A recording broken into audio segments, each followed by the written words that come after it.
All right, guys, welcome back. This is such a busy day. You should come on down here because if you haven't been down to the studio, this is a perfect day to do it. You'll be able to not only see what the studio is all about, meet some personalities that you hear on the air all the time, get some cookies, get some coffee.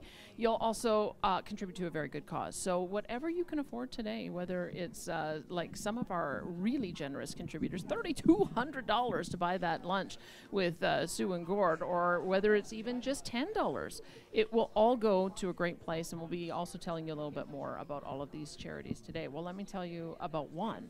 I am joined by Janet Arsenault. So she is a mental health therapist from School-Based Mental Health, one of the beneficiaries of your generosity through the Calgary Children's Foundation. And she joins me now to tell us a little bit about what she does. Janet, thanks so much for being with us. Thank you for having me. So tell us about School-Based Mental Health. How are you structured? What schools are you working with? So we are with Alberta Health Services, and we are throughout the city and surrounding communities through all different school divisions. So you know, I think a lot of people might be surprised that we need to have mental health therapists in the schools. How long have we been doing this for? I'm not 100% sure of how long, but I think probably 15 years or more. Can I ask you what kind of things do you have to deal with? What are kids dealing with these days? So we see children kindergarten all the way through grade 12, and for a variety of different reasons. We see different mental health diagnosis. Anxiety and depression are two of our main reasons we get involved with kids, but also we work with the teachers. We're collaborative in terms of helping them strategize in the classrooms, as well as providing support to the families. What kind of things are causing kids to have anxiety and depression? There's a lot of different reasons why they are having these struggles. Socially is a big cause. There's different things going on in their families and their stories that bring forward these sort of concerns for them. Is it also bullying? We always do all these initiatives each year, and we just know that can just crush a kid's confidence. We certainly will be touching on that with kids, and if there are issues, we help support the schools as well, and the schools have terrific initiatives to help with that, as well as online issues and things like that. Are you able to tell me a story about anyone you've helped? I am, and this is the exciting part, because I've been here before to talk about how the foundation has helped, but I have a young man that I was working with who hadn't been attending school for approximately 2 years. And so this happens when we have youth who have very intensive, severe social anxiety, as well as school was never easy for him. Academics was a very big struggle. And so once they sort of getting a bit older and are not coming to school, they can sometimes be forgotten. And so I reached out, and our program, we were able to connect with this young man and found out that one of the things that brought him joy was biking. And so he biked. Once he found biking, he was biking probably 5 hours a day. And so, needless to say, he wore his bike out pretty quickly, and his family was not in a position where they could afford a new bike. But they made enough money to not qualify for a lot of the different charities. So this was an opportunity that I was able to take him out shopping at 17 years old, right, to go and pick out the bike that he wanted that wasn't secondhand, a brand new bike, and get on those trails. So it was pretty significant for him. That is so interesting, because you would think, I think, by supporting a mental health agency that it's all going into therapy. Mm-hmm. And yet sometimes the therapy is exactly as you say. Maybe it's a dog, but maybe it's a bike, maybe it's just being able to do something active. This actually was the turning point for him to be able to see his self-worth, that he engaged in a treatment program for the first time, and he's getting the help he needs now. What happens to his schooling? I mean, when you've got somebody who's been out for 2 years, I mean, what happens for him now? So he is actually getting support through a school, through Alberta Health Services, that provides mental health and school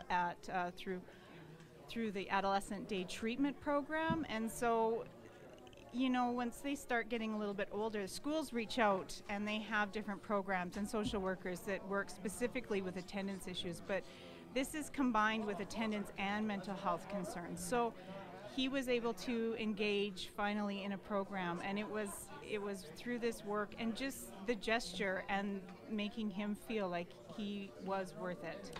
It's a beautiful story. I do have a little note from him. Oh, what? Tell us. Okay, so he did write this, and he says, sorry, I might tear up because Okay, I know now if you're going to cry, I'm going to cry. Okay, you start, and if you Okay, can't 'cause finish I it, know- I'm going to see if I can finish I do know it. he's listening. You take your time, Janet. Okay, so he says, thank you. Good morning, QR77. Thank you so much for the bike I received in June.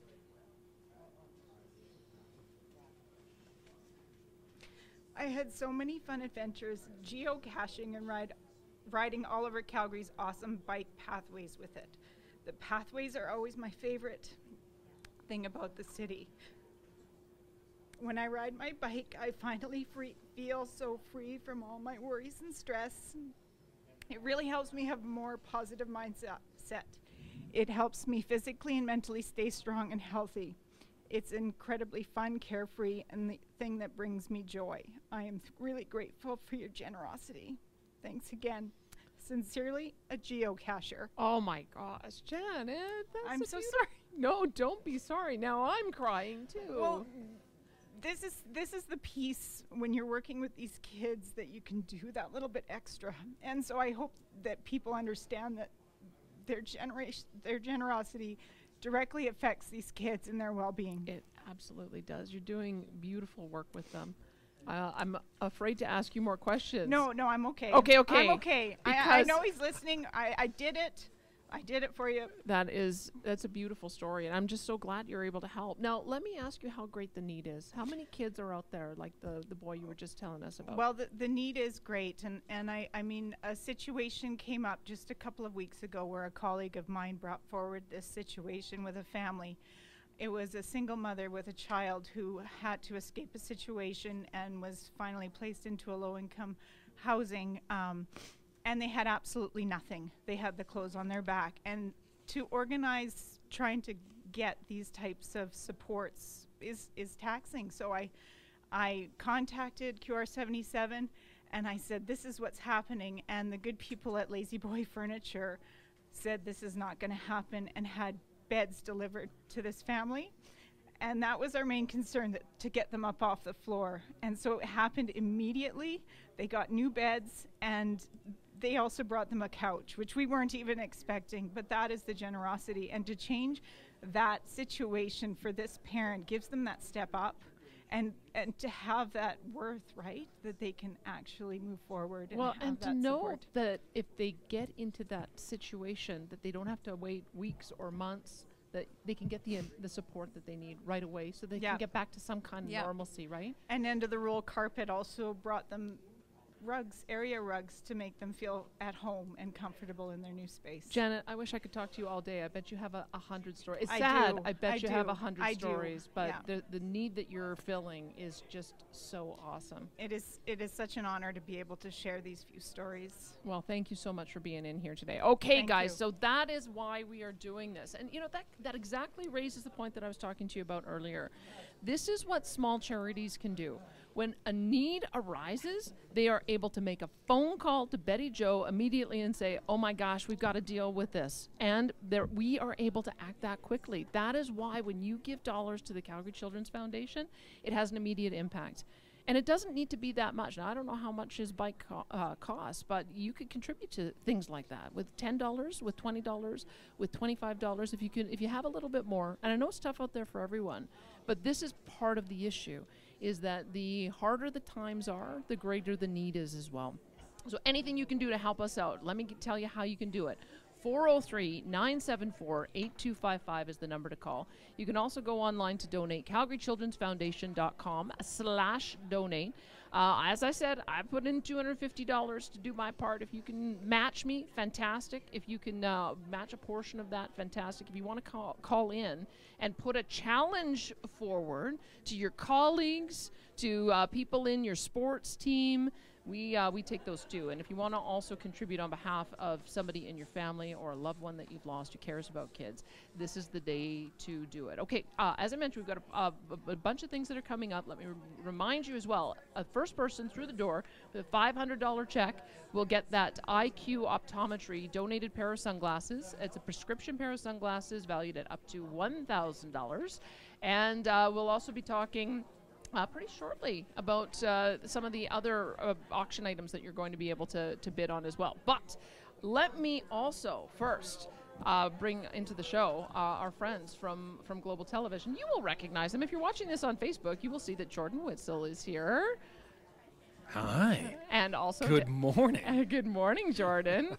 And also Dallas is here as well. Dallas Flexog. Thanks so much for being with us. Thanks for having us. All right. Why do you guys participate in this? I know you've got your Day of Giving happening on Tuesday, and we're just so grateful that you come on out to help us with this as well. Didn't Leslie say it perfectly this morning for anyone who was watching us or listening earlier? It's just really the kickoff. This has been the kickoff for as long as I've lived in Calgary to the Christmas season.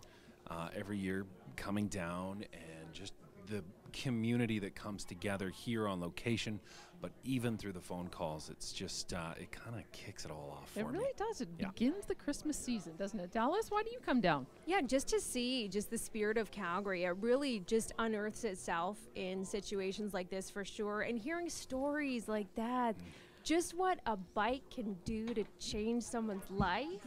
I don't get emotional, and I'm getting emotional. I know. I'm unwavering. It's hard. It's so true. Now we got to do the so tough good. business. We got to just stay, keep the tears in and talk about all the generosity that we've got. So as I mentioned, 403-974-8255 is the number to call. I think you got a couple of donations to read out, Jordan? There's more than a couple that have come in, and this is just in the last 10 minutes. So we'll get through a few of them, but we really do want to give a huge thanks to everyone who has donated. Simon donated $100 in honor of his 4 grandchildren, Caitlin, Sarah, Kyra, and Caleb.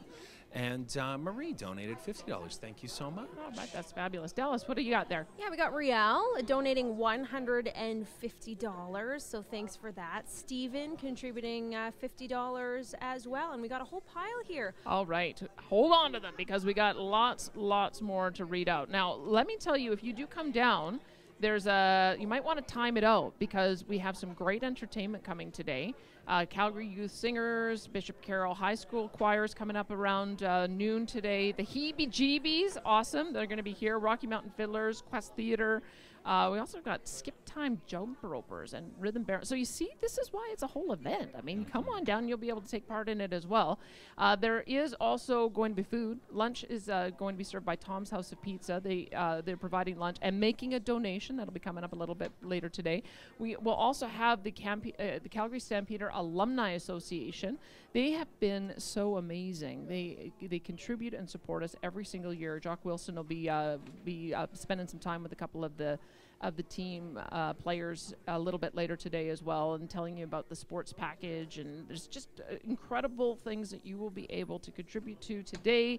An auction, and you will be able to get something great out of it, but you will also make sure that you're supporting a great cause too. So let me tell you once again, IQ sunglasses, that is the one that we're doing right now. I have to check with Betty Jo to see if someone's come in with a $500 donation to be able to get that $1,000 prescription sunglasses. And let me tell you a little bit more about the Caesar Steakhouse lunch. It's going to be 5 of your closest friends. We've done